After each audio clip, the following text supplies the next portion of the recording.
ওয়াজিলাত কুলুবুহুম, ওয়াজিলাতের ব্যাখ্যা মুফাসসিরিনরা দিয়েছেন তিনটা। এবার একটু খেয়াল করেন, এক নম্বরে ঈমানদার যারা, এদের সামনে যখন কোরআনের আলোচনা করা হয়, ওদের বাম বুকের স্থানের নিচে একটা গোশতের টুকরা আছে, ওটার নাম আরবিতে বলা হয় কলব। এই ঈমানদারের সামনে যখন কোরআনের আলোচনা করা হবে, ঈমানদারের ওই গোশতের টুকরাটা কেঁপে কেঁপে উঠবে। যেই ভূমিকম্পটা আমরা গত কয়েকদিন আগে আমরা দেখেছি তুরস্কই, আমরা দেখেছি ভূমিকম্প, আপনারা দেখছেন না? দেখেছেন আপনারা? এই ভূমিকম্পই কত হাজার হাজার মানুষ যে প্রাণ হারা হয়ে তারা দুনিয়া থেকে বিদায় হয়ে গেছে। কোথায় ঘর বাড়ি? খালিদ বিন ওয়ালিদের সেই উত্তরসূরি সেই যুবক, সেই হযরত আলীর মতন সেই যুবক, সেই ওমরের মতন সেই যুবক, ঐতিহ্যবাহী খুলনা জেলার ফুলতলা থানা আলকা দক্ষিণপাড়া বাইতুন নূর জামে মসজিদ কর্তৃক আয়োজিত 25তম তাফসিরুল কোরআন মাহফিলের সম্মানিত, বিশ্ব নবীর ভাষায় ইন্নাল উলামা ওয়ারাসাতুল আম্বিয়া, উলামা ইকরাম হলো নবীদের ওয়ারিস। এ ব্যাপারে কারোর সন্দেহ আছে? আওয়াজ করে বলেন। যাদের সন্দেহ আছে ওর দেখবেন ওর ঈমান নেই।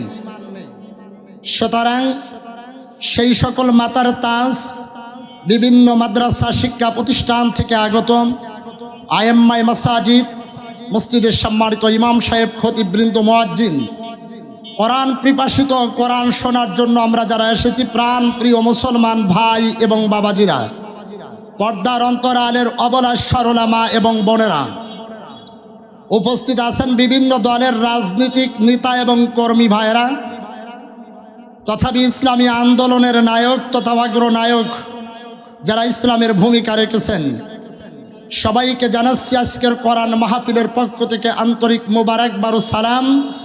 আসসালামু আলাইকুম ওয়া রাহমাতুল্লাহি ওয়া বারাকাতুহু। সকল বন্ধুগণ, আপনারা কেমন আছেন? কোরআনের জন্য আসতে পেরে আপনারা খুশি না বেজার? এমন একখান কোরআন শোনার জন্য আমরা এসেছি, মহাবিশ্বের মহাবিস্ময় এই কোরআন যিনি নাজিল করেছেন তিনি কে?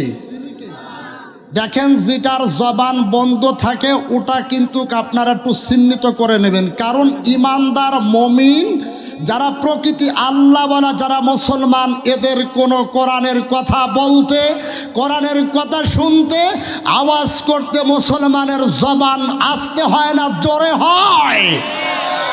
খুব সাবধান, আমি একদম ভূমিকা ছাড়া কোনো বক্তব্য দেব না, একদম ঠান্ডা মাথায় আজকে কথা বলবো আমি ইনশাআল্লাহ। সম্মানিত ভাই এবং বাবাজিরা, মহাবিশ্বের মহাবিস্ময় যেই কোরআনের মাহফিলে আসলে বসলে আল্লাহর পক্ষ থেকে রহমত হয়, যেই কোরআন আল্লাহ তাআলা বলেন সূরা তুরের 6 নম্বর আয়াতের ভিতরে বলেন, ওয়াল বাহরিল মাসজুর, অগ্নিময় সমুদ্রের কসম। এই কোরআনের যে আশ্চর্যতা, এটা কিয়ামত পর্যন্ত শেষ করা সম্ভব না। আল্লাহ তাআলা বলেন সমুদ্রের কসম, আজ থেকে কোরআন নাজিল হয়েছেন 1500 বছর আগে, কিন্তু আজ থেকে 18 বছর আগে আমেরিকার 4 জন বিজ্ঞানী কোরআনের এই আয়াতটা ভুল প্রমাণিত করার জন্য তারা বলেন যে কোরআনে নাকি ভুল নাই, আমরা এই আয়াতটা ভুল প্রমাণিত করব। ওদের অত্যাধুনিক প্রযুক্তি তৈরি করা মেশিন পাত্র নিয়ে তারা সমুদ্র তলদেশে যেতে যেতে 18 কিলোমিটার চলে গেল, ওদের মেশিনগুলো ভাঙ্গা শুরু করে দিয়েছে, ওখান থেকে গরম কাদা বেরোনো শুরু হয়ে গেছে। সুবহানাল্লাহ, বাড়িতে দেখবেন।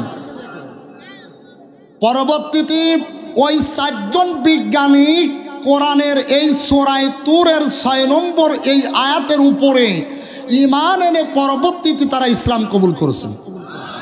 আরো জোরে, সেই মহাবিশ্বের মহাবিস্ময় মহাগ্রন্থ আল কোরআন যারা আমরা শুনতে এসেছি, খুশি হয়ে মন থেকে বলেন তো দেখি আলহামদুলিল্লাহ।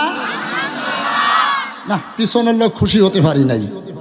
খুশির আওয়াজটা এমন হবে না, কারণ আপনি আমি যখন বাড়ির থেকে যখন রওনা করেছি কোরআন শোনার জন্য, কোরআনের এই যে ওলামাই কিরাম বসা আছে, কোরআনের একটা আয়াত বোঝার জন্য যদি একটা ঘন্টা যদি আপনি ব্যয় করেন, আপনার আমল নামায় কমপক্ষে 500 রাকাত নফল নামাজের সওয়াব আল্লাহ আপনার আমল নামায় দান করেই দিবে। তবে উদ্দেশ্য থাকা লাগবে কোরআন শোনা, উদ্দেশ্য থাকা লাগবে কি? কোরআন শোনা। তো সুতরাং সেই মহাগ্রন্থ আল কোরআন আমরা শুনব। হাযা বায়ানুল লিন্নাস ওয়া হুদাউ ওয়া মাউইযাতুল লিল মুত্তাকিন। এই বায়ানপ্রাপ্ত বই আমি নাজিল করেছি এই মুত্তাকিনদের জন্য, আমি আল্লাহ তাআলা কোরআন নাজিল করেছি। চিৎকার করে বলেন সুবহানাল্লাহ। সেই মহাগ্রন্থ আল কোরআন লাউহে মাহফুজ থেকে অবতীর্ণ। কথা বলা যাবে না, এমনি মাইকের আওয়াজ ভালো না, কথা বলবেন না। সেই মহাগ্রন্থ আল কোরআন আমরা যারা শুনতে এসেছি, খুশি হয়ে আরেকবার বলুন তো দেখি আলহামদুলিল্লাহ। দরুদ পাঠাই আপনার আমার একান্ত প্রিয় নবী, মানবতার বন্ধু, যিনি ছিলেন রাষ্ট্রীয় নায়ক, যিনি ছিলেন রাষ্ট্রীয় প্রধান, যেই নবী ছিলেন রাষ্ট্রীয় সেনাপতি, যেই রসুলে করিম সাল্লাল্লাহু আলাইহি সাল্লাতু ওয়াস সালাম ইহুদিদের টার্গেটে পড়েছিলেন 82 বার। 82 বার টার্গেটে পড়েছিলেন, বাতিলের টার্গেটে পড়েছিলেন মুহাম্মদ সাল্লাল্লাহু আলাইহি সাল্লাতু ওয়াস সালাম। 27টা যুদ্ধের সেনাপতির দায়িত্ব পালন করেছিলেন সেই আপনার আমার একান্ত প্রিয় নবী, মানবতার বন্ধু, বিশ্ব নবী মুহাম্মদুর রাসূলুল্লাহ সাল্লাল্লাহু আলাইহি সাল্লাতু ওয়াস সালাম। সেই রসুলের উম্মাত যদি আমাদেরকে হতে হয়, সেই রসুলের উম্মাত যদি আমাদের দাবি করতে হয়, যদি আমাদের আল্লাহ বলে যদি পরিচয় দিতে হয়, যদি আমাদের ইমানদার বলে যদি পরিচয় দিতে হয়, কোনো তন্ত্র মন্ত্র মানি না, কোনো শয়তানের তৈরি করা মতবাদ আমরা গ্রহণ করি না, আমরা মানি না। আমরা মানি আল্লাহর জমিনে আল্লাহর আইন চলবে, আল্লাহর জমিনে আল্লাহর আইন চলবে। আমরা বান্দা আল্লাহর, কোরআন আল্লাহর, বিশ্বনবী আমাদের। সেই আল্লাহর আইন মানতে গিয়ে কোরআনের হক কথা বলতে শুনতে আমাদের কোনো অসুবিধা নাই। অসুবিধা তো তাদের যারা নাস্তিক বেঈমান আবু জাহেলের খালাতো ভাই ফুফাতো ভাই। আওয়াজ করে বলেন ঠিক না বেঠিক? সুতরাং এই কোরআন এই পৃথিবীর জমিনে নাজিল হওয়ার শুরু থেকে আজকের এই দিন পর্যন্ত মানুষ 3 শ্রেণীতে বিভক্ত আছে। কয় শ্রেণী? কথা বলবেন, কয় শ্রেণী? খুব খেয়াল করেন। আল্লাহ রাব্বুল আলামিন বলেন, ওয়াকালাল্লাযীনা কাফারু লা তাসমাউ লিহাযাল কুরআনি ওয়ালগাউ ফীহি লাআল্লাকুম তাগলিবুন। জোরে বলেন আল্লাহু আকবার। খুব ভালো করে শোনেন, রব্বুল আলামিন বলেন, হে নবী, হে নবী, আপনি শুনে নেন পৃথিবীর কাফেরদের স্বভাব। পৃথিবীর কাফেররা কোরআনের আলোচনা যে জায়গায় হয়, কোরআনের আলোচনা যে জায়গায় হবে, কোরআনের আলোচনা যে জায়গায় করবে, উলামায়ে কিরাম বলবে কোরআনের আলোচনা করবে, পৃথিবীর কাফেরদের স্বভাব হলো ওটাকে বন্ধ করে দেয়। বলে ওটার ধারে কাছেও যাওয়া যাবে না, ওটাকে তোমরা বন্ধ করে দাও। কথা কম, ওটাকে তোমরা বন্ধ করে দাও, তোমরা ওখানে হট্টগোল শুরু করে দাও। ওরা জানে কোরআনের কথা যদি হয়, কোরআন যদি আমাদের মানা লাগে, চুরি করলে হাত কেটে দেওয়ার বিধান কোরআনে আছে না নাই? জিনা করলে জিনার শাস্তি কোরআনে আছে না নাই? ডাকাতি করলে ডাকাতের শাস্তি কোরআনে আছে না নাই? যদি কেউ দিবালাকে দর্শন করে, এই দর্শনের শাস্তি কোরআনে আছে না নাই? যদি কোরআনের আইন থাকতো, জাহাঙ্গীরনগর বিশ্ববিদ্যালয় যেই ব্যক্তি দর্শনের সেঞ্চুরি করেছে, ওকে দিবালাকে জীবিত কবর দেওয়া হতো।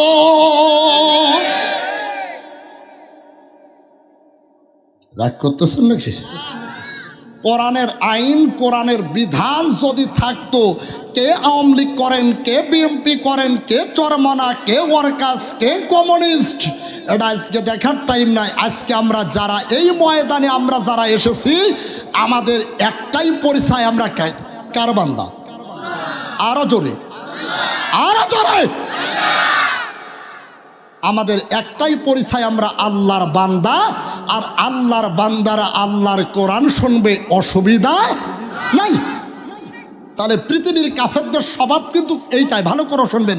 পৃথিবীর কাফেররা চেয়েছিল যে মুহাম্মদ সাল্লাল্লাহু আলাইহি সাল্লাম ও যেন কোরআনের প্রচার করতে না পারে, ও যেন কোরআন দিয়ে কথা বলতে না পারে।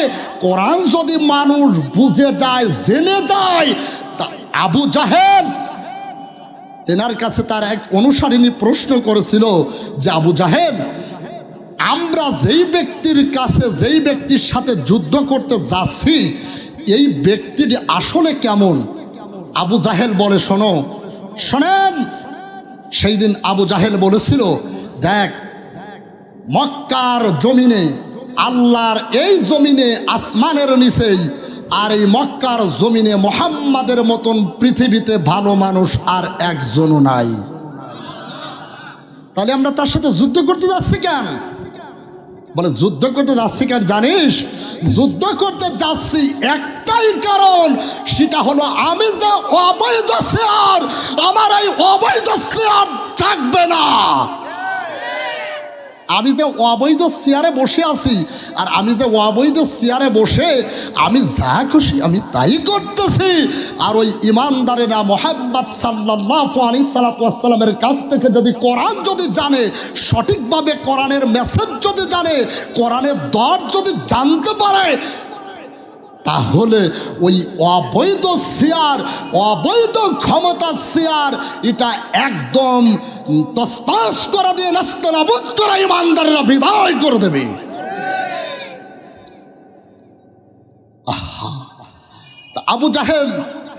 আবু জাহেল বলে, এই জন্য আমি মুহাম্মদ সাল্লাল্লাহু আলাইহি সাল্লামকে আমি ক্ষমতায় দেখতে চাই না, একে আমি রাখতে চাই না।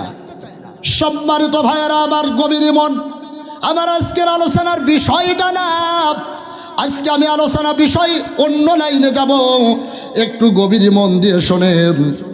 আর 2 নম্বরে হলো তারা হলো মুনাফিক। 2 নম্বরে হলো তারা কি? আল্লাহ বলেন, ওয়াইজা কিলা লাহুম তাআলাউ ইলা মা আনজালাল্লাহু ওয়া ইলার রাসূল রাআইতাল মুনাফিকিনা ইয়াসুদ্দুনা আনকা সুদুদা। আল্লাহ বলেন, হে নবী, আপনি মুনাফিকের স্বভাব দেখবেন। মুনাফিকিরা কোরআন শুনতে আসবে ঠিকই, মুনাফিকিরা সবই কিছু জানে। এই মুনাফিকিরা ওরা চিন্তা করে, ও যে রাজনীতি করে, ওই রাজনীতির সাথে কোরআনের কোনো মিল নেই, তখন ওই আস্তে করে পিছন দিক দিয়ে কেটে পড়ে। কথা কয় না? মুনাফিকিরা কিন্তু পিছন দিয়ে কেটে পড়ে। দেখেন আজকে কোনটা বুঝে সইয়ে যায়।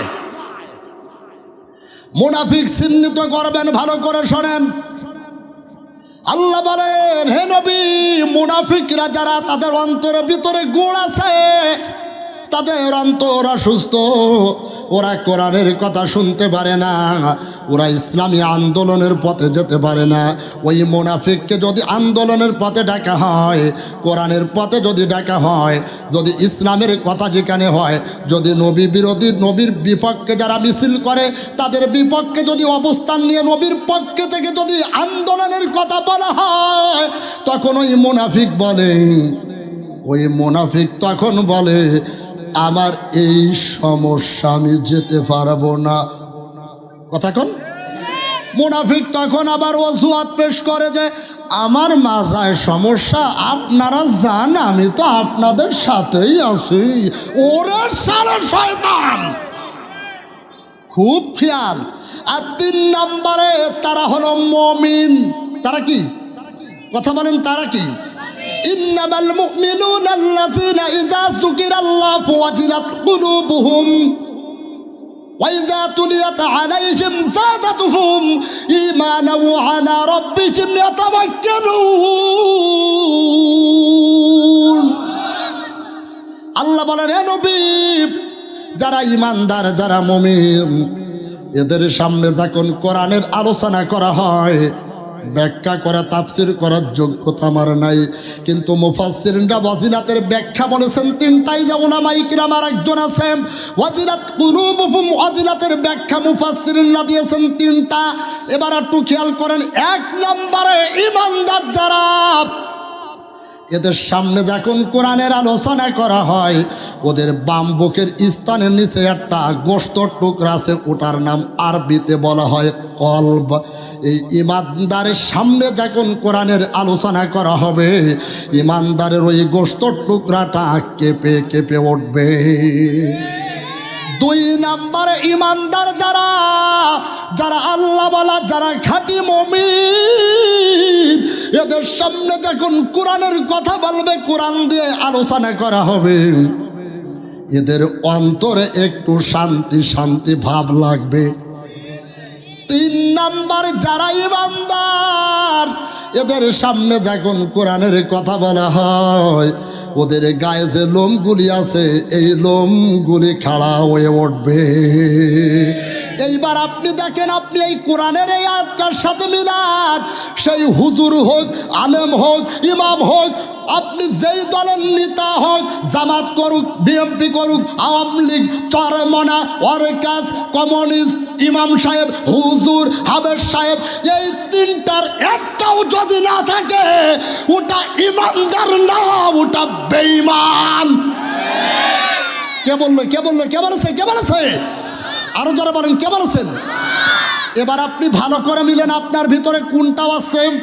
এক নম্বরে গোশতের টুকরা কেঁপে কেঁপে ওঠে কিনা, দুই নম্বরে আপনার অন্তরে শান্তি শান্তি লাগে কিনা, তিন নম্বরে আপনার গায়ে যে লোমগুলি আছে, ওই লোমগুলি খাড়া হয়ে ওঠে কিনা। এই তিনটা দেখেন কার ভিতরে আছে। এই তিনটা যার ভিতরে থাকুক না কেন, ও দাড়ি যদি নাও রাখে, ও প্যান্ট পরে, শার্ট পরে, ওই তিনটা যদি ওর ভিতরে থাকে, নিঃসন্দেহে ওটা ঈমানদার। তাই বলে দাড়ি রাখতে কিন্তু নিষেধ করি নাই, আবার ভুল বুঝবেন না। দাড়ি রাখা ওয়াজিব, দাড়ি রাখতেই হবে। সম্মানিত ভাইয়েরা আমার, তাহলে এই কোরআনের মাহফিল কাফেররা তৎকালীন সময় বাধা দিয়েছে, আর এখন ওই কোরআনের মাহফিল বাধা আছে না নাই? আসতে কোন কেন? তৎকালীন সময় মুনাফিক ছিল, এখনো বর্তমানে মুনাফিক আছে না নাই? তিন নম্বরে হলো মুমিন। আল্লাহ তাআলা রব্বুল আলামিন আমাদের এই তিন নাম্বারটা যেন আমাকে সহ আল্লাহ তাআলা এই শ্রোতা বৃন্দদেরকে আল্লাহ তাআলা যেন কবুল করেন, চিল্লায় বলেন আমিন। সম্মানিত ভাইরা, আমরা আজকে কোরআনুল কারীম থেকে আমরা কথা শুনব সূরাতুল জিলজাল। কোন সূরা? সূরাতুল জিলজাল। তা নাজিল হয়েছেন মদিনায়। অনেক ব্যাখ্যা আছে, আমি ওদিকে যাব না। এই সূরা জিলজাল কোরআনুল কারীম সিরিয়াল নাম্বার 99 নাম্বার সূরা। এর ভিতরে 8টা আয়াত আছে, খুব খেয়াল করেন। এই সূরাটা আল্লাহ তাআলা নামকরণ করেছেন, এই সূরাটা নাজিল করেছেন জিলজাল, ভূমিকম্প বা ভূকম্পন। আজকে আমরা সেই কোরআন থেকে আমরা ছোট্ট ছোট্ট সেন্টেন্সে কথা বলবো। আমি নাম বলবো না, আমাকে আজকে এই সূরার যিনি আলোচনা করার কথা বলেছেন, আমি তার জন্য আমার অন্তরের স্থল থেকে আমি দোয়া করি, আল্লাহ তাআলা তাকে যেন আরও হিম্মত যেন আল্লাহ তাআলা তার ভিতরে দান করেন। আওয়াজ করে বলেন আমিন। আমার অত্যন্ত রাহাবার দুইজন ব্যক্তিকে আমি মানি, সবাইকে মানি, তার ভিতরে আমি স্পেশালিতভাবে আমি দুইজন ব্যক্তিকে শ্রদ্ধা করি, সম্মান করি। তার ভিতরে দুইজন ব্যক্তি, আমি নাম বলবো না, কারণ নাম বললে অনেক হবে, এজন্য নাম বলবো না। কারণ আজকে আমাকে অনেক কথা বলেছে, অনেক সুন্দর সুন্দর আমাকে দিক নির্দেশনা দিয়েছে। আমি যদি এই দিক নির্দেশনাগুলো আমি যদি অনেক আগ থেকে যদি আমি পাঠাম, তাহলে আমার মনে হয় যেন আমি আরও সুন্দর করে আমি কথা বলতে পারতাম, আমার নিজের কাছে সে প্রতিভাটা তৈরি হয়। এজন্য আমাকে যদি কেউ দিক নির্দেশনা দেয়, এই সমস্ত ওলামায়ে কিরাম, কারণ আপনার জানেন আমি বেশি শিক্ষিত না, কারণ আমি সামান্যতম শিক্ষিত নিয়ে আমি কোরআনের মেসেজ সারা বাংলাদেশে, তথাপি গত 2-3 দিন আগেও আমি একটানা সফর করে আসছি, প্রায় 2-4 দিনের। গলাটাও বসে গেছে, এটা আমার এলাকা, এজন্য আজকে আমার বাইরেই আমি কথা বলি, আর আজকে আমার এখানে কথা বলতে আমার ভালো লাগতেছে একটাই কারণ, সেটা হলো এখানে যারাই আছে সব হলো আমার রক্তর সম্পর্কর আত্মীয়, রক্তর একটি বাঁধন, তথাপি সব ইসলাম প্রিয় ব্যক্তি। সুবহানাল্লাহ বলেন। আল্লাহ তাআলা, আমি দোয়া করি আমার এই আলকা, গাড়াখোলা, দামোদার, ফুলতলাবাসীকে আল্লাহ তাআলা যেন এদেরকে যেন এই দুনিয়ার থেকে মৃত্যুর আগে যেন ইমানদার হিসেবে যেন আল্লাহ কবুল করেন। আসুন আমার সম্মানিত ভাইরা, কোরআনুল কারীম ছোট্ট ছোট্ট সেন্টেন্সে আমরা কথা বলি, কারণ ভুল যদি আমার হয় আপনারা আমাকে ধরায় দেবেন, পরবর্তীতে আমাকে সংশোধন করাবেন, আমি অবশ্যই সংশোধন হব ইনশাআল্লাহ। আপনাদের যেহেতু আপনাদের পরামর্শ সাপেক্ষে আমি কথা বলি এবং আপনারা আমাকে দিক নির্দেশনা দেবেন। তা আসুন জবান খুলে দিয়ে, যেই কোরআন নাজিল করেছেন তিনি কে? আর একটু জোরে বলেন তো, তিনি কে? আল্লাহ। সম্মানিত ভাইরা, সেই মহাগ্রন্থ আল কোরআনের আলোচনা আমরা ছোট্ট ছোট্টভাবে আমরা কথা বলবো, শুনবো। আমাদের অসুবিধা আছে নাকি? কোনো অসুবিধা আছে? আসুন জবান খুলে দিয়ে পুরুষসূচিত কণ্ঠে শয়তানকে, বিতাড়িত শয়তান থেকে আশ্রয় নিয়ে সেই পরম করুণাময় মেহেরবান দয়ালু দাতার নামে আমরা শুরু করছি। জবান খুলে দিয়ে পড়েন, আউযু বিল্লাহি মিনাশ শাইতানির রাজিম, বিসমিল্লাহির রাহমানির রাহিম। ইযা যুলজিলাতুল আরদু জিলজালাহা ওয়া আখরাজাতিল আরদু আসকালাহা। সাদাকাল্লাহুল আযীম। ইযা যুলজিলাতিল আরদু জিলজালাহা, খুব খেয়াল। আল্লাহ তাআলা বলেন, এই জমিন তোমাদের জন্য, এই জমিন স্থির, যেই জমিনের উপরে আমরা অবস্থান করতেছি এই জমিন এখন আমাদের কাছে স্থির, একদম জমিন কোনো নড়াচড়া নাই। কিন্তু এই জমিন হঠাৎ করে একদিন তোমাদের পায়ের নিচের থেকে জমিন সরে যাবে। এই জমিন একদিন সরে যাবে, খুব খেয়াল করেন। এই জমিন একদিন নড়াচড়া করবে, এই জমিন এক জায়গায় থাকবে না, ভূমিকম্প শুরু হয়ে যাবে। যেই ভূমিকম্পটা আমরা গত কয়েকদিন আগে আমরা দেখেছি তুরস্কই, আমরা দেখেছি ভূমিকম্প। আপনারা দেখছেন না? দেখেছেন আপনারা? এই ভূমিকম্পই কত হাজার হাজার মানুষ যে প্রাণ হারা হয়ে তারা দুনিয়া থেকে বিদায় হয়ে গেছে। কোথায় ঘর বাড়ি? সামান্যতম একটু নাড়া দিয়েছে বিধায় সমস্ত বিল্ডিং, লক্ষ লক্ষ মিলিয়ন টাকা দিয়ে যে বিল্ডিং অট্টালিকা তৈরি করা, মুহূর্তের ভিতরে সব মেসাকার করে দিয়েছেন তিনি কে? আরো জোরে। রব্বুল আলামিন বলেন, দুনিয়ার মানুষ, এই জমিন তোমাদের জন্য স্থির, এই জমিন তোমাদের জন্য এক সময় অস্থির হয়ে যাবে। কিয়ামতের বিভীষিকাময় ময়দানে দুনিয়া শেষ হওয়ার আগে আল্লাহ পাক রব্বুল আলামিন যখন প্রথম সিংহায় ফুৎকার দেবে, তখন আল্লাহ তাআলা ফুৎকার দেওয়া মাত্র এই জমিনের ভিতরে কম্পন শুরু হয়ে যাবে। এই জমিনের ভিতরে কোথায় অট্টালিকা, কোথায় বিল্ডিং, কোথায় গাছপালা, তরুলতা, কোথায় সাগর, সব কিছু মেসাকার হয়ে যাবে, সব চূর্ণ বিস্তীর্ণ হয়ে যাবে। এত ভয়ঙ্কর হবে। ইজা জুলজিলাতিল আরদু জিলজালাহা, জিলজালাহা, এত ভয়ঙ্কর ভূমিকম্প আল্লাহ তাআলা এই জমিনের উপরে দিবেন। এই জমিনের উপরে এত ভয়ঙ্কর কম্পন দিবেন। একটু খেয়াল করেন, পানির নিচেই যদি ভূমিকম্প হয় ওটাকে বলা হয় সুনামি। জমিনে যদি কোনো ভূমিকম্প হয়, বিভিন্ন রকমের 7.8 এরকম কাছাকাছি ভূমিকম্প যখন হয়, শুধু একটা দেশে হয়, একটা শহরে হয়, একটা স্থানে হয়। কিন্তু আল্লাহ বলেন, ওই দিন আমি শুধু এক জায়গায় ভূমিকম্প দেব না, শুধু বাংলাদেশে দেব না, শুধু আমি ভারতে দেব না, শুধু পাকিস্তানে দেব না, শুধু তুরস্কই দেব না। ওই দিন ভূমিকম্পটা আমি আল্লাহ পাক যতটুকানি দিলেই এই জমিনটা শেষ হবে, চূর্ণ বিচ্ছিন্ন হয়ে যাবে। ওই দিন আমি আল্লাহ ভূমিকম্প দেব, তামাম পৃথিবীতে একটা ভয় হবে। জোরে বলেন আল্লাহু আকবার।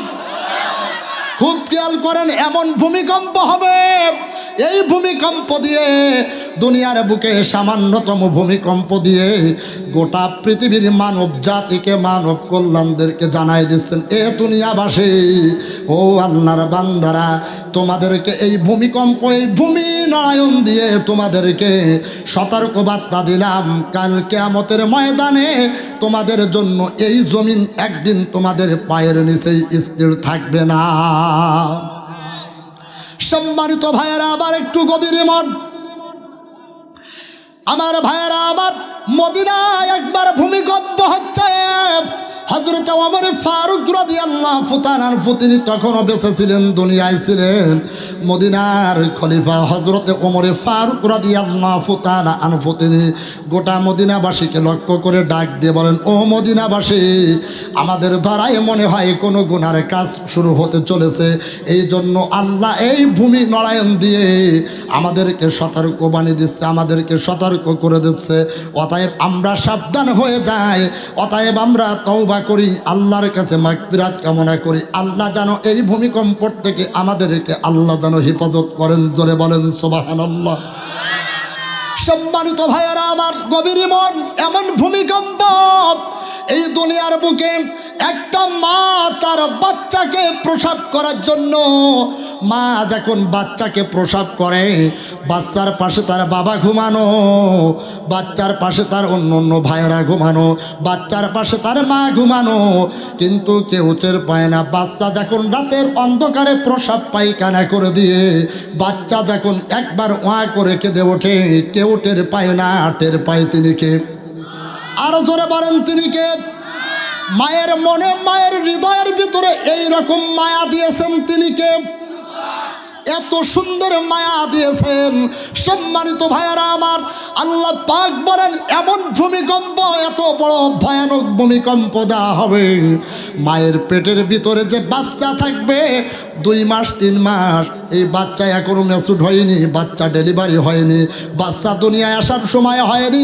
আমরা সম্ভাব্য জানি, মা একটা বাচ্চা প্রসব করে 9 মাস 10 দিন পরে অথবা 10 মাস হয়ে যায়, এরপরে বাচ্চা প্রসব হয়, কিন্তু 2 মাস 3 মাসের বাচ্চা পর্যন্ত ওই জমিনের কম্পন দেখে মা ডেলিভারি করে দেবে, মা ডেলিভারি করে দেবে। 2 মাসের বাচ্চা 3 মাসের বাচ্চা পর্যন্ত মায়ের পেট থেকে ডেলিভারি হয়ে যাবে, মা একটু টের পাবে না।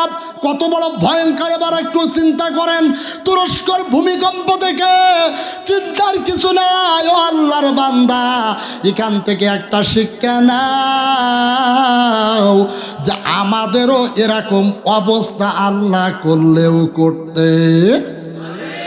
সুতরাং বিশ্বনবী সাল্লাল্লাহু আলাইহি সাল্লাম বলেন, 14টা কারণে ভূমিকম্প হয়, সবগুলো বলতে পারবো না। তার ভিতরে 1 নম্বরে কারণ হলো, যেই দেশে জুলুম অত্যাচার বেশি হয়, অন্যায় অবিচার বেশি হয়, যেই দেশে এতিমের মালগুলি লুটে পুটে খায়, যেই দেশে এতিমের মালগুলি লুটে পুটে খায়, যেই দেশে আল্লাহ বিরোধী, কোরআন বিরোধী কথা হয়, যেই দেশে অন্যায় অত্যাচার জুলুম অত্যাচার বেড়ে যায়, যেই দেশে দর্শন বেড়ে যায়, ওই দেশে ভূমিকম্প হবে কার পক্ষ থেকে? আরো জোরে বলেন। সম্মানিত ভাইয়েরা আমার, গভীর মন দিয়ে শোনেন, মা রাতের বেলায় বাচ্চা তার পাশে ঘুমানো, বাচ্চার জন্য মা যখন একটা বাচ্চা যখন প্রসব করে, তখন মা তখন জ্ঞান হয়ে থাকে, মা তার জ্ঞান ফেরে নেয়। বাচ্চা যখন কান্না করে ওঠে, তখন মা আস্তে করে জ্ঞান ফেরার পরে আগে দেখতে চায় আমার বাচ্চাটা কেমন আছে, আমার বাচ্চার মুখটা দেখাও। সুবহানাল্লাহ। কিন্তু সম্মানিত ভাইয়েরা আবার, আল্লাহ পাক রব্বুল আলামিন বলেন, ওই দিন মা তার দুধের বাচ্চা পায়ের নিচেই পেলায় রেখে পালায়ন শুরু করে দেবে। সুবহানাল্লাহ পড়েন। কত বড় ভূমিকম্প, কত বড় ভয়ানক, একটু চিন্তা করেন, একটু গভীর মন। মা তার দুধের বাচ্চা পায়ের নিচেই ফেলাই রেখে চলে যাবে। আল্লাহ পাক বলেন, ইজা জুলজিলাতিল আরদু জিলজালাহা, সেই দিন এমন ভূমিকম্প দেওয়া হবে, উপযুক্ত ভূমিকম্প দেব, যতটুকানি দিলে তোমাদের জন্য ধ্বংস হবে, যতটুকানি দিলেই তোমাদের জন্য ধ্বংস হবে। ততটুকানি আমি আল্লাহর পক্ষ থেকে দেওয়া হবে। সুবহানাল্লাহ। সেই দিনটার কথা স্মরণ করেন আমার ভাইয়েরা। আমার 2 নাম্বার মুরাদ করতে পারেন, ওয়া আখরাজাতিল আরদু আসকালাহা। 2 নাম্বার হলো, 1 নাম্বারে জমিনের ভিতরে ভূমিকম্প হয়ে যাবে। 2 নাম্বার আয়াতে আল্লাহ পাক বলেন, এই জমিনের ভিতরে যা থাকবে সব, যত মরা মানুষ থাকবে, সেই দিন ওই মরা মানুষগুলো জমিন থেকে বের হয়ে আসবে। সুবহানাল্লাহ বলেন। সেই দিন জমিন থেকে সব বের হয়ে আসবে। এই জমিনের ভিতরে আমরা মুরাদ করি, বিভিন্ন বিজ্ঞানী, বিভিন্ন দার্শনিক তারা বলে অমুক জায়গায় তেলের খনি আছে, অমুক জায়গায় স্বর্ণর খনি আছে, অমুক জায়গায় ডায়মন্ড আছে, অমুক জায়গায় অমুক খনি আছে, বিভিন্ন রকমের খনি আছে। সেই দিন এই জমিন কিন্তু সব প্রকাশ করে দেবে। জমিনের ভিতরে আর কিছুই থাকবে না, জমিনের ভিতরে আর কিছুই থাকবে না। যত মারা মানুষ সব জমিন থেকে বের হয়ে আসবে, ও জমিন উগড়ায় দেবে। জমিন সেই দিন বলবে, আল্লাহ এইগুলো আমার ভিতরে আমানত ছিল, এইগুলো আমি আর রাখবো না, আমি বের করে দিলাম। সুবহানাল্লাহ পড়েন। সেই দিন আপনি কি করবেন? আল্লাহ পাক বলেন, দ্বিতীয় সিংহায় ফুৎকার দেওয়া মাত্র ওই দিন সমস্ত মানুষের ভিতরে প্রাণ সঞ্চয় হবে। সেই দিন মানুষ যেই যেই দুনিয়ায় যেই যেই আকৃতি নিয়ে আছে, সেই দিন সেই সেই আকৃতি নিয়ে কিয়ামতের ময়দানে উঠবে। জোরে বলেন আল্লাহু আকবার। আপনি এই জমিনে কোন আকৃতি নিয়ে আছেন, আপনি এই জমিনে কি করেন, আপনি কোন আকৃতি নিয়ে আছেন, সব সেই দিনকে মানুষ সেই আকৃতি ধারণ করবেন, সেই রূপ ধারণ করবে। আপনি যদি দাড়ি ছাড়া কবরে যান, সেই দিন জমিন কিন্তু আপনাকে দাড়ি ছাড়া উঠবে, সেই দিন জমিন কিন্তু আপনাকে দাড়ি ছাড়া বের করে দেবে। আপনি যদি কোরআন বিরোধী করে, ইসলাম বিরোধী, আল্লাহ এবং আল্লাহর রসুল বিরোধী করে আন্দোলন করে আলেম ওলামার বিরুদ্ধে যদি যান, ওই দিন জমিন কিন্তু আপনাকেও ওই দিন ফাঁস করে দেবে। কথা কয় না? সেই দিন জমিন কিন্তু সব পাশ করে দেবে, জমিনের ভিতরে কিছু থাকবে না, জমিনের ভিতরে সব বের করে দেবে। 2 নম্বরে যত সম্পদ এই জমিনে আছে, এই তোমার বক্স বন্ধ করো, আওয়াজ, মাইকের আওয়াজ দাও, বক্স বন্ধ করো। এই জমিনের ভিতরে যত সম্পদ আছে, সমস্ত সম্পদগুলি তার পায়ের নিচেই থাকবে। সুবহানাল্লাহ। সেই দিন আপনি কি করবেন? সেই দিন কি করবেন? এই দুনিয়ায় আপনি যেই যে সম্পদ করেছেন, কোথায় আপনি কি করেছেন? আপনি কানাডায় বাড়ি করেছেন, আপনি লন্ডনে বাড়ি করেছেন, আপনি আমেরিকায় বাড়ি করেছেন, আপনি পাকিস্তানে বাড়ি করেছেন, আপনি ভারতে বাড়ি করেছেন। সেই দিন আপনার যত সম্পদ আছে, আপনি আপনার ভাইয়ের জমিন ফাঁকি দিয়েছেন, আপনি আপনার বোনের জমিন ফাঁকি দিয়েছেন, আপনি আপনার প্রতিবেশীর হক আপনি নষ্ট করেছেন, যত সম্পদ আপনি দুনিয়ায় গুছাইছেন, সেই দিন কিয়ামতের বিভীষিকাময় ময়দানে এই জমিন কিন্তু আপনার সমস্ত সম্পদগুলি এক জায়গায় করে দেবে। জোরে বলেন সুবহানাল্লাহ। 3 নাম্বার যেটা একটু খেয়াল করে শোনেন, 3 নাম্বার হলো, এই জমিনের ভিতরে আমরা চলতেছি, আমরা মানুষ, আমরা চলতেছি। আমাদের এই যে আজকের আমার আলোচনা রেকর্ড করতেছেন মিডিয়া রেকর্ড করতেছেন, মোবাইলের মাধ্যমে, স্যাটেলাইটের মাধ্যমে সারা বিশ্বেই দেখতে পাচ্ছে। এই রেকর্ড কিন্তু একদিন যদি ইচ্ছা করে মিডিয়া ডিলিট করে দিতে পারে না? কিন্তু এই জমিনের ভিতরে আপনি যে যে কাজ করতেছেন, এই জমিনের কাছে সমস্ত রেকর্ড আছে। সেই দিন কি করবেন? সেই দিন কি করবেন? আপনি এই জমিনের ভিতরে, আপনি রাতের অন্ধকারে আপনি কোথায় মোবাইল করে বলছেন অমুক বাড়ি আছে, কথা কয় না? এও রেকর্ড আছে না নাই? আপনি ওসি সাহেবের কাছে আপনি একটা মিথ্যা কথা বলে আসছেন, সেও রেকর্ড আছে না নাই? কথা কয় না? চেয়ারম্যানের কাছে যে আপনি একটা মিথ্যা কথা বলে আসছেন, সেও রেকর্ড আছে না নাই? এই জমিন কিন্তু আপনার সব রেকর্ড ফাঁস করে দেবে, সব।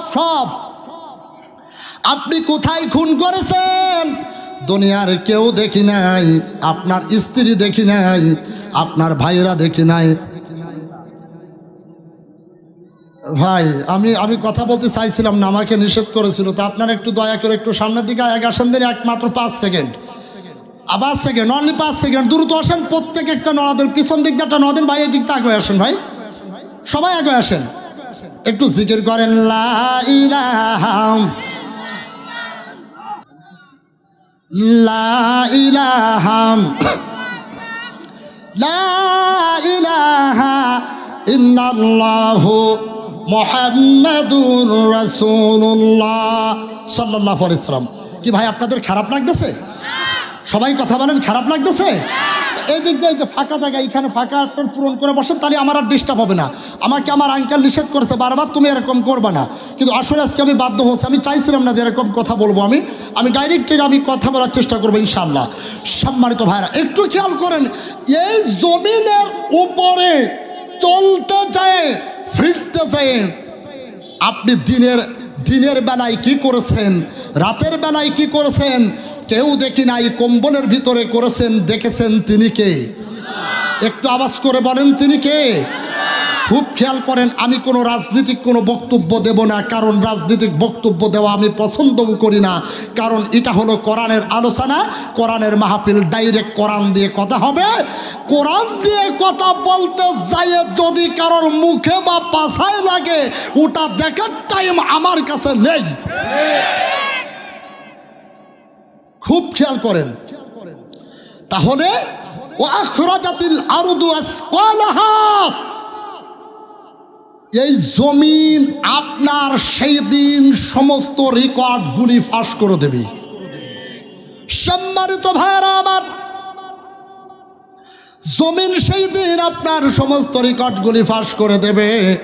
আপনি কোথায় বসে কি করেছেন, আপনি সচিবালয়ে বসে কি করেছেন, আপনি ধর্ম মন্ত্রণালয়ে বসে কি করেছেন, আপনি ইউনিয়নের ভিতরে বসে কি করেছেন, মেম্বারের জায়গায় কি করেছেন, ইমাম সাহেবের জায়গায় কি করেছেন, মাদ্রাসায় কি করেছে, সেই দিন কিন্তু সমস্ত রেকর্ডগুলি এই জমিন কিন্তু ফাঁস করে দেবে।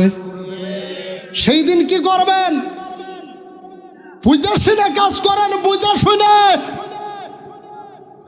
আপনি মানুষের চক্ষু ফাঁকি দিতে পারবেন, মানুষের কান ফাঁকি দিতে পারবেন, কিন্তু এই জমিনের কাছে আপনারা হাঁটতে, চলতে, পিটতে, খাইতে, ঘুমাইতে সমস্ত রেকর্ডগুলি জমিনের ভিতরে আছে না নাই? আওয়াজ করে বলেন আছে না নাই? সেই দিন আপনি কি করবেন? সেই দিন আপনার সব রেকর্ড ফাঁস করে দেবে জমিন। সেই দিন বলবে রব্বুল আলামিন অমুক জায়গায় অমুককে দিবালাকে ডেকে নিয়ে হত্যা করেছিল, দুনিয়ার কেউ দেখে নাই, আমি জমিন সাক্ষী। জমিন সেই দিন সাক্ষী দিবে, আল্লাহ তোমার এই বান্দা একজন মজলুম ব্যক্তি, একদম সরল সোজা একজন ব্যক্তিকে তোমার এই বান্দা ফাঁসায় দিয়েছিল, একটা মিথ্যা কথা বলে জাতির সামনে ফাঁসায় দিয়েছিল, কেউ দেখে নাই, আল্লাহ আমি জমিন সাক্ষী। সেই দিন মিয়া আপনি কি করবেন? মাথাটা নিচে করে দেখেন সেই দিন কি করবেন। সেই দিনের অপেক্ষায় থাকেন,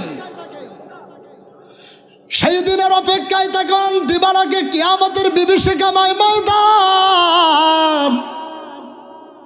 1 নম্বরে ভূমিকম্প হবে, 2 নম্বরে জমিন কিন্তু সমস্ত রেকর্ডগুলি ফাঁস করে দেবে, 3 নম্বরে আল্লাহ পাক রব্বুল আলামিন বলেন ওয়া ক্বালাল ইনসানু মা লাহা। জোরে বলেন আল্লাহু আকবার। সেই দিন মানুষগুলি সবাই কপাল থাপড়াইতে থাকবে, হাইরে এই জমিনের কি হলো রে, কি হলো জমিনের, এই জমিনের কি হলো। 1 নম্বরে জমিন কাঁপাকাঁপি শুরু করে দিল, জমিনের ভিতরে যা কিছু আছে সব বের করে দিল, জমিনের ভিতরে যত সম্পদ আছে সমস্ত সম্পদ বের করে দিল, জমিনের ভিতরে যত হীরামণি আছে সব বের করে দিল। 2 নম্বরে জমিনের ভিতরে মানুষের যত রেকর্ড আছে সমস্ত রেকর্ডগুলি বের করে দিল। আমি একটু ভালো করে বোঝেন এই রেকর্ড কিভাবে ফাঁস হয়ে যায়। আমার ভাইয়েরা, আজ থেকে কয়েক বছর আগে 1.5 মিনিটের একটা রেকর্ড, আমাদের একটা নেতার রেকর্ডটা ফাঁস হওয়ার পরে গোটা জাতির সামনে ওই রেকর্ডটা প্রকাশ করে দিয়েছেন। তিনি কে? কার রেকর্ড আমি আর বলবো না, আপনারা নিজেরা বুঝে নেন। আমার বন্ধুগণ, আমার এই জন্য গভীর মত আল্লাহ পাক বলেন ওই দিন সব রেকর্ড তো জমিন ফাঁস করে দেবে। 3 নম্বরে হলো ওই দিন মানুষগুলো কপাল থাপড়াইতে থাকবে, হাই রে এই জমিনের কি হলো রে, এই জমিনের কি হলো রে, জমিন সব পাশ করে দেয় কেন? মানুষ কপাল থাপড়াইতে থাকবে, ওয়াকালাল ইনসানু মা লাহা, কপাল তাপড়াইতে থাকবে, মানুষে কপাল তাপড়াইতে থাকবে, আফসোস করতে থাকবে, আহারে যেখানে যে কাজগুলি করেছে সমস্ত রেকর্ডগুলো জমিন ফাঁস করে দিল, জমিনের কি হলো, জমিনের কি হলো রে। এরপরে আসেন ইয়াউমা ইজিন তুহাদ্দিসু আখবারাহা, জোরে বলেন আল্লাহু আকবার।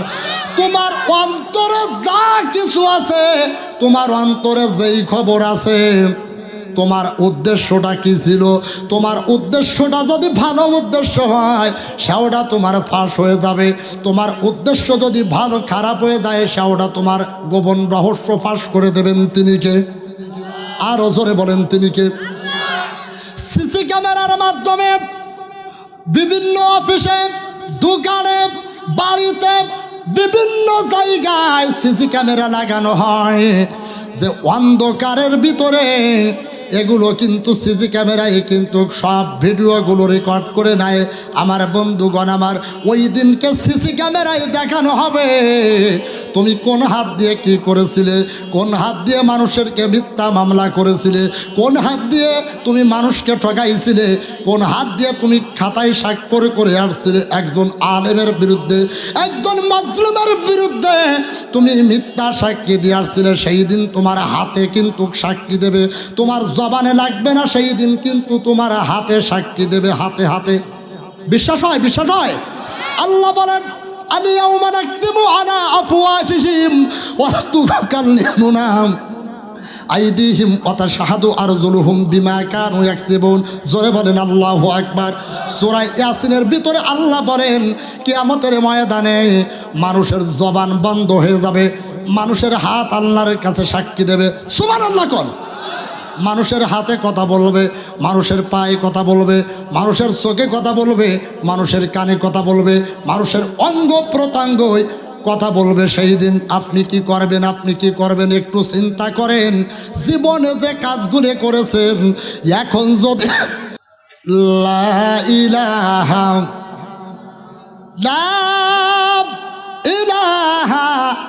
ইল্লাল্লাহু মুহাম্মাদুর রাসূলুল্লাহ সাল্লাল্লাহু, একটু আওয়াজ করে বলেন আল্লাহু আকবার। আমি 3টা তাকবীর দেব, একটা হলো বিবাহিত, আর একটা অবিবাহিত, আর একটা সবাই। প্রথম বিবাহিতরা,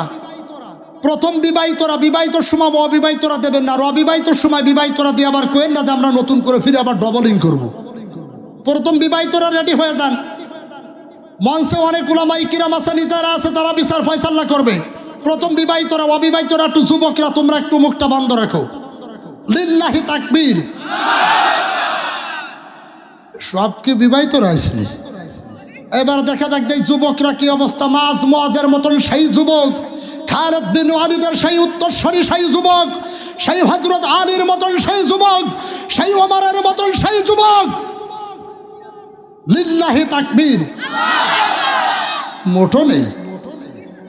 এইবারে একবারে লাস্ট এমন জোরে একটা তাকবীর দিতে হবে, সেই তাকবীরের ধ্বনিতে আকাশ বাতাস মুখরিত করে লাউহে মাহফুজে পৌঁছে যাবে। শয়তান পালায় চলে যাবে।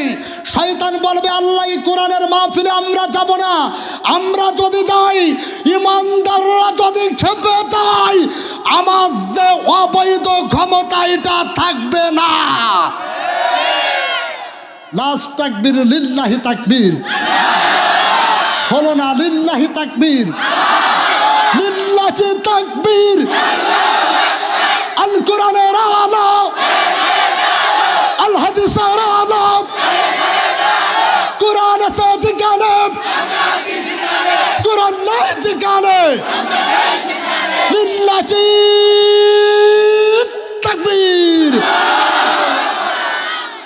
খারাপ লাগতেছে?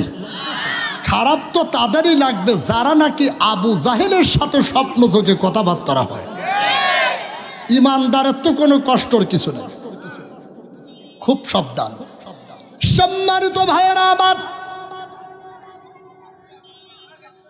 সাইডের কথা বন্ধ করুন, কানটা খাড়া করুন। ও আল্লাহর বান্দারা, ও আল্লাহর বান্দিরা, মা বোনেরা, একটু সাবধান।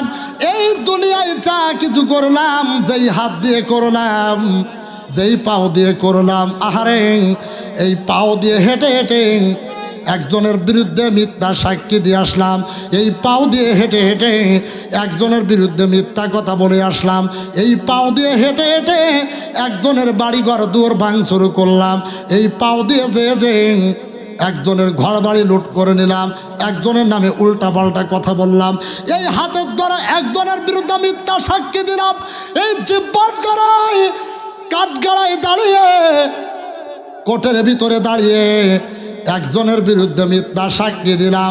আমারটা কেউ জানে না, জানেন তিনি কে? আল্লাহ বলে, বান্দারে দুনিয়ার মানুষের চক্ষু ফাঁকি দিতে পারবা, কিন্তু ও জালিমের বাচ্চারা তোমরা শুনে নাও, আমি আল্লাহর চক্ষু ফাঁকি দেওয়ার মতন কায়দা আছে? কারণ আছে নাকি? কিন্তু অনেকেই চিন্তা করে, এদিকে তাকান, অনেকেই চিন্তা করেন আমি যা করি তাই হামারেঙ্গা তা মারেঙ্গা, আমি অনেক দিন বাঁচব, আমাকে কেউ কিছু কইতে পারবে না। যদি কেউ কিছু কয় একদম একদম ঢুকায় দিয়ে লাঞ্ছনার ভাত। কথা কয় না, কথা কয় না, কথা। এটা কিন্তু কোনো রাজনৈতিক কথা না। এই নির্যাতন, এই জেল, এই জরিমানা, এই ফাঁসির মাঝ, এগুলো কিন্তু তৎকালীন জামানায় ছিল। এইগুলো তৎকালীন জামানায় ছিল। একটু খেয়াল করেন, আমাদের মাযহাবের ইমাম আবু হানিফা রহমাতুল্লাহ আলাইহি তার জীবনটা দেখেন, একটু খেয়াল করেন। এই ইমামে আবু হানিফা রহমাতুল্লাহ আলাইহি তিনি যখন কোরআনের দাওয়াত দেয়, তিনি যখন কোরআনের কথা বলে, সে যখন কোরআনের মেসেজগুলো মানুষের সামনে তুলে ধরে, তৎকালীন সময়ের যে বাদশাহ, নাস্তিক বাদশাহ, ইসলাম বিরোধী, কোরআন বিরোধী, ওই বাদশাহ তখন আমাদের মাযহাবের ইমাম আবু হানিফা রহমাতুল্লাহ আলাইহিকে তাকে জেলখানার ভিতরে বন্দি করলেন। একটু খেয়াল করেন, ওয়াকালাল ইনসানু মা লাহা, মানুষ সেই দিন মুখ থাপড়াইতে থাকবে, ইয়াউমা ইযিন তুহাদ্দিসু আকবারাহা, তোমার যে অন্তরে যেই খবর আছে সব খবরগুলো প্রকাশ করে দেবেন তিনি কে? আওয়াজ করেন। সম্মানিত ভাইয়েরা আমার, এই ইমামে আযম আবু হানিফা রহমাতুল্লাহ আলাইহি তিনি জেলখানার ভিতরে বন্দী। আমি একদম অল্প সময়ের ভিতরে ছেড়ে দেব, একটু লক্ষ্য করেন আমার ভাইয়েরা, একটু কথা না বললেই নয়। আমার জাতিকে আমি কেমনে বোঝাই? ও আমার জাতির ভাইয়েরা, ও আমার মুসলমান ভাইয়েরা, ও আমার রক্ত সম্পর্কর ভাইয়েরা, ও আমার গাড়াখোলার মুসলমান, আলকার মুসলমান, দামোদরের মুসলমান, খুব গভীর মন। আবু হানিফা রহমাতুল্লাহ আলাইহিকে জেলখানার ভিতরে বন্দী, জেলখানার ভিতরে তাকে বন্দি করা হলো। এই জেলখানার ভিতরে বন্দি করার পর তাকে রিমান্ডে নেওয়া হলো।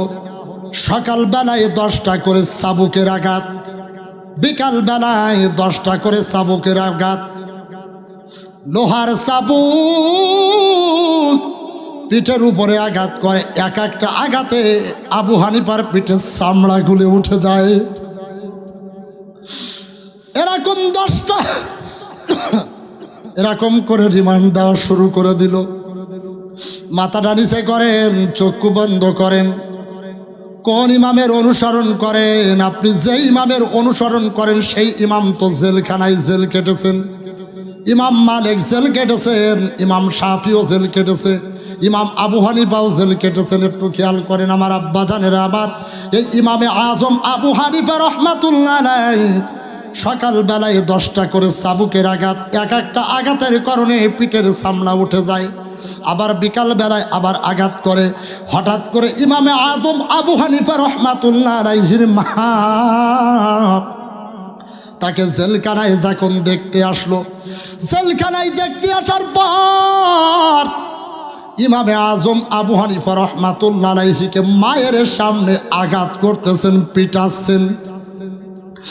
যখন পিটানো শুরু করে দিচ্ছে, আবু হানিফা মায়ের দিকে তাকায়, মা ডাক দিয়ে বলে, ইমাম রে, ও জামানার ইমাম, খবরদার বাবা, বাতিলের কাছে মাথা নত করিস নে। আল্লাহু আকবার। কেমন মা, কেমন মা!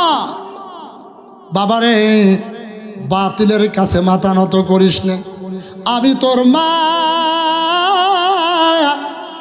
আমি তোর জন্য দোয়া করি, আল্লাহ জানো তোকে জামানার একজন পরিচিত শহীদ হিসেবে কবুল করে নে।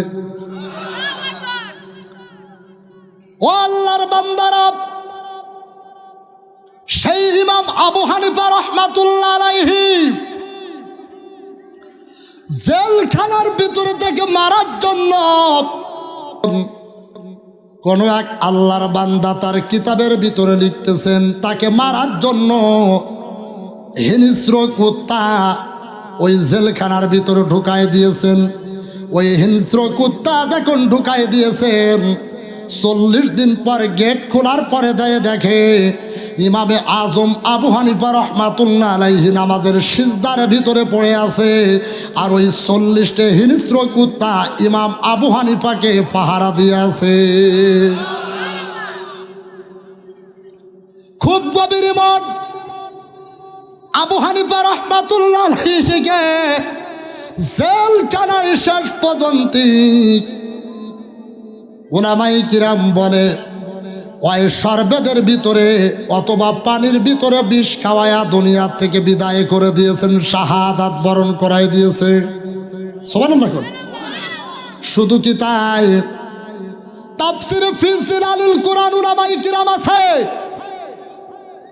এই সাইয়্যিদ আল্লামা শহীদ কুতুব যিনি তাফসীরে ফি জিলালিল কুরআন যিনি লিখেছেন, এত বড় তাফসীর যিনি লিখেছেন, তাকে জেলখানার ভিতরে তার 6 মাস তার পিছনে এই হাত নিয়ে পিছনে এইভাবে বেঁধে রাখছেন।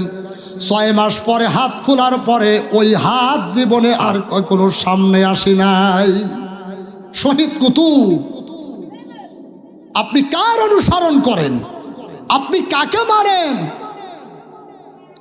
বিশ্বাস করুন, আমি কারোর দালালি, কারোর গোলামি করি না।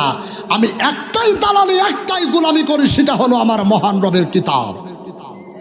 সুবহানাল্লাহ পড়েন। এই কোরআনের সাথে কারো শত্রুতা আছে নাকি?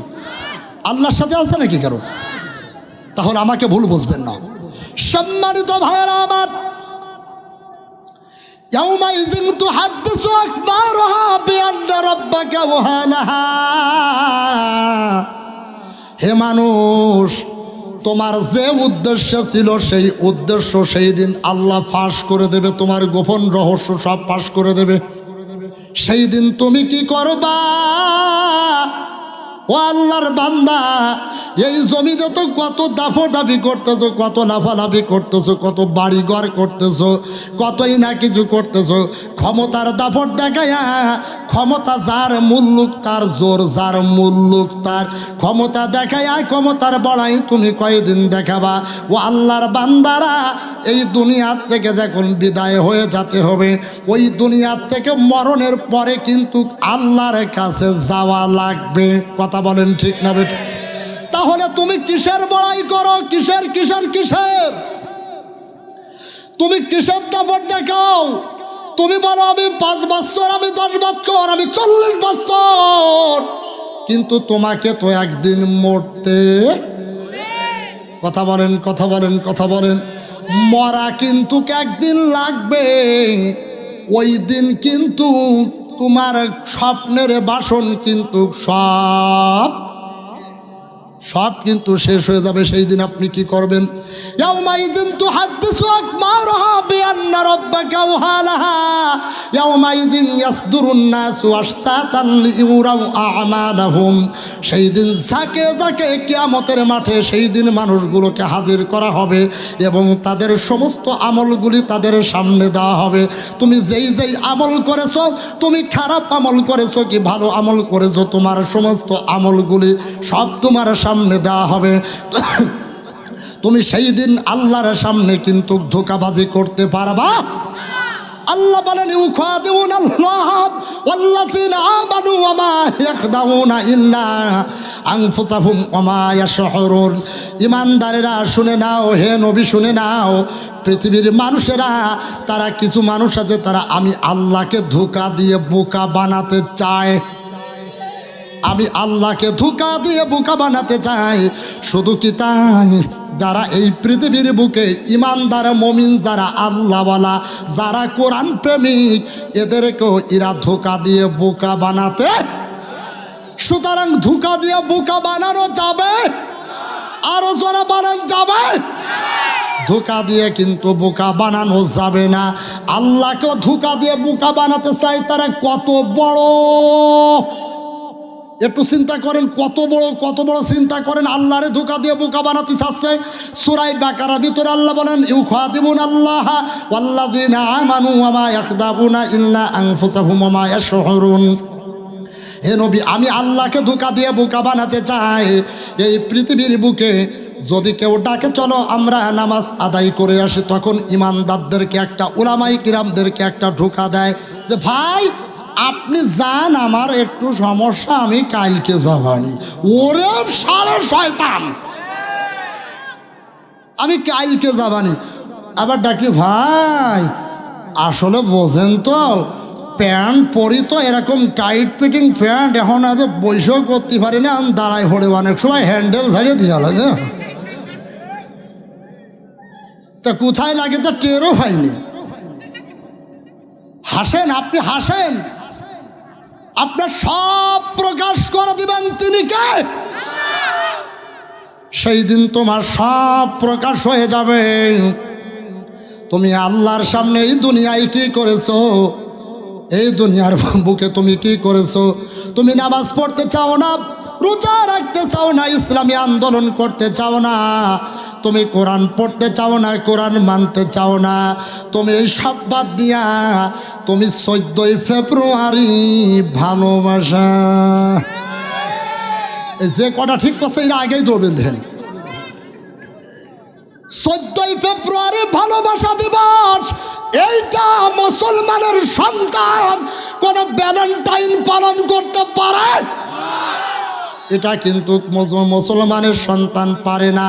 এরা এই ভ্যালেন্টাইন যারা পালন করে এরা হলো ইহুদি খ্রিস্টানদের দালাল। এ আমার যুবকেরা, এ যুব সমাজ, ভালো যদি বাসতে হয় নবীকে বাসো, ভালো যদি বাসতে হয় নবীকে বাসো, ভালো যদি বাসতে হয় আল্লাহকে ভাসো। সুবহানাল্লাহ পড়েন। গজল কবাবো কিভাবে, মাইকে টান মারি তো মাইক আমার গলার আগে দৌড়চ্ছে।